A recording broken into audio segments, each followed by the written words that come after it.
In 1940, Britain was scared. France had fallen, and everyone believed Germany would invade next. The British Army knew one painful truth. They had very few weapons that could stop German tanks.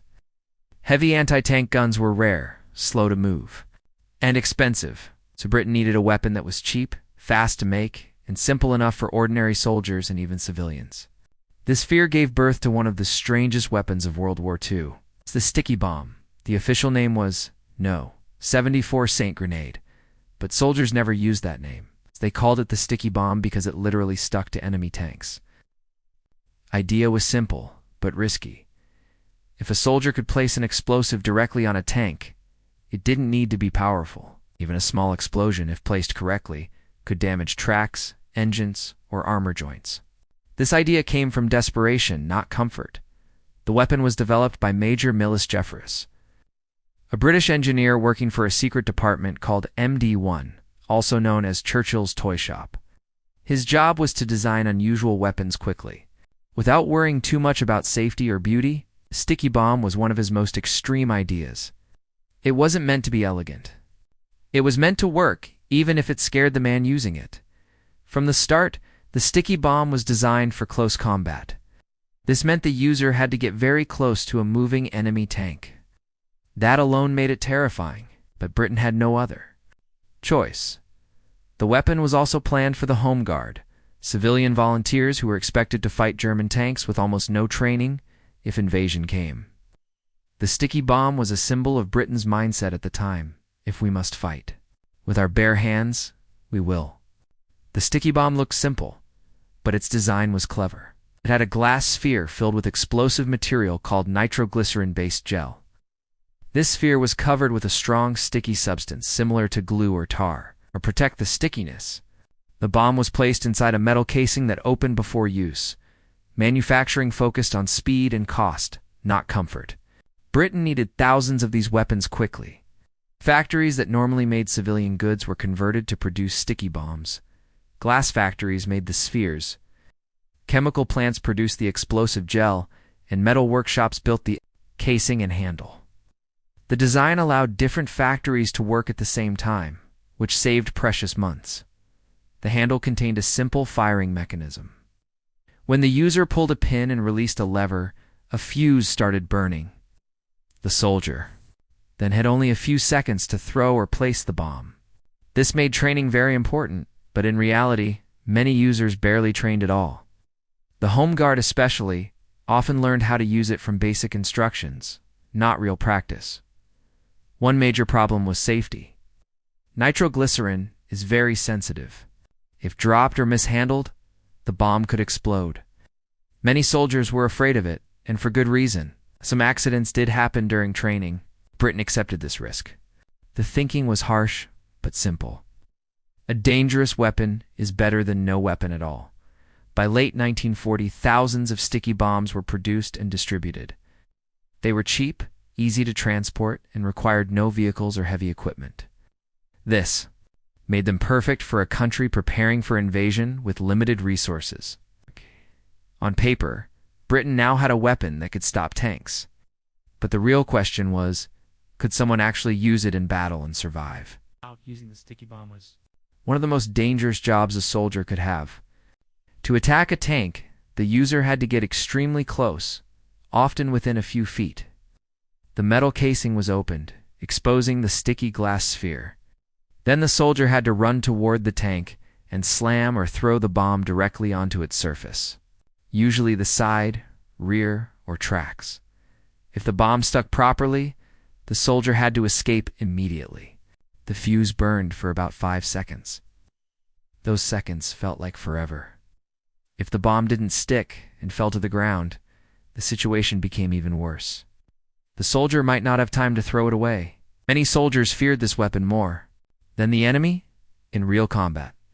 Sticky bombs were mostly used by British commandos and resistance forces, not regular frontline troops. They were useful in ambushes, especially in narrow streets, forests, or urban areas where tanks had limited movement. The bomb was often used against the tracks of tanks, disabling them instead of destroying them completely.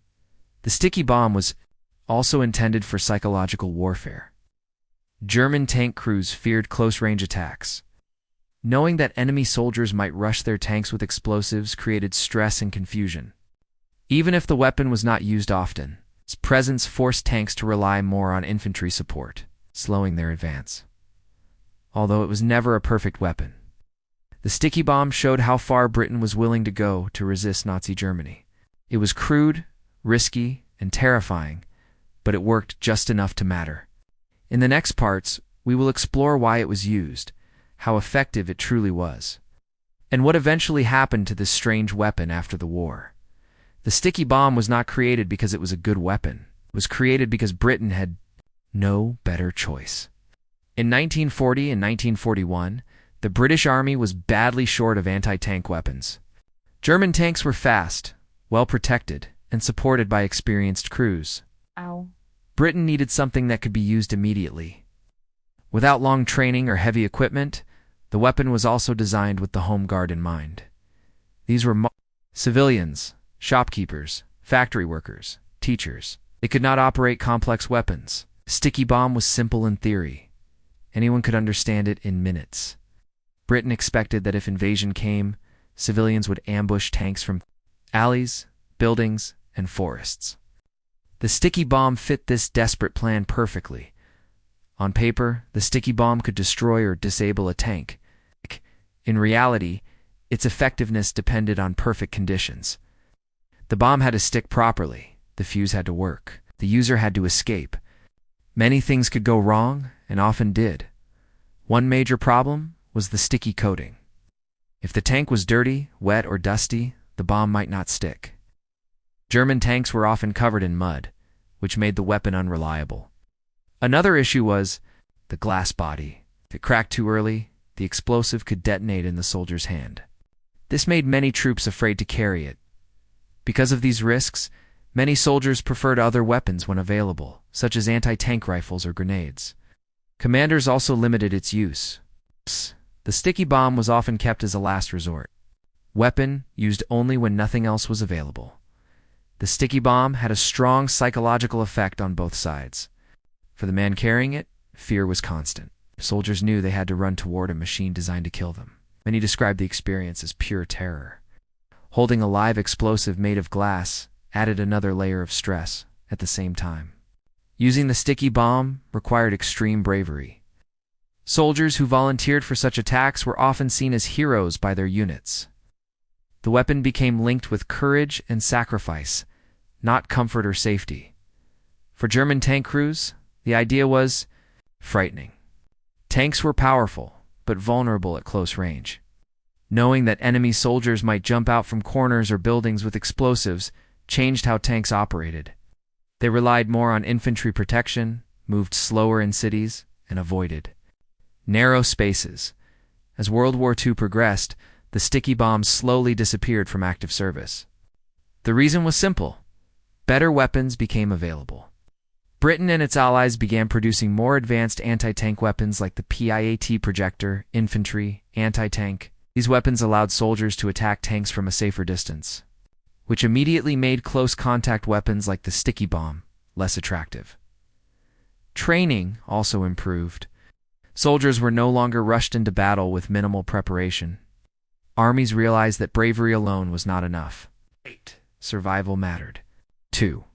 Commanders understood that asking soldiers to run toward tanks with a fragile explosive was not sustainable in the long term, although regular armies reduced its use. The sticky bomb found a second life with resistance fighters across Europe. Groups operating behind enemy lines needed weapons that were small, silent, and easy to hide. The sticky bomb fit these needs perfectly. British Special Operations executives so. Units also trained fighters to use similar sticky explosives. The concept of placing an explosive directly on a target became a standard tactic in sabotage warfare. In this role, the sticky bomb's design proved its value. Even if the original weapon was flawed today, the sticky bomb is no longer used. As a weapon, it exists only as a historical artifact. Original examples can be found in military museums, especially in the United Kingdom. They are displayed carefully, often without live explosives, to show how desperate and creative wartime engineering could be. Collectors and historians study the sticky bomb to understand early anti-tank warfare. It represents a moment in history when survival mattered more than safety. The sticky bomb was not a perfect weapon.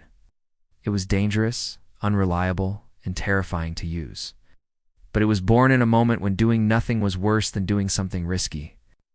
That is why it matters. Its legacy is not about how many tanks it destroyed. It is about human courage, desperation, and creativity under pressure. The sticky bomb showed that even when resources are low and the enemy is strong, people will find a way to fight back in the story of World War II weapons. The sticky bomb stands out not because it was powerful, but because it was personal. One man, one bomb, one tank, and a few seconds that decided everything.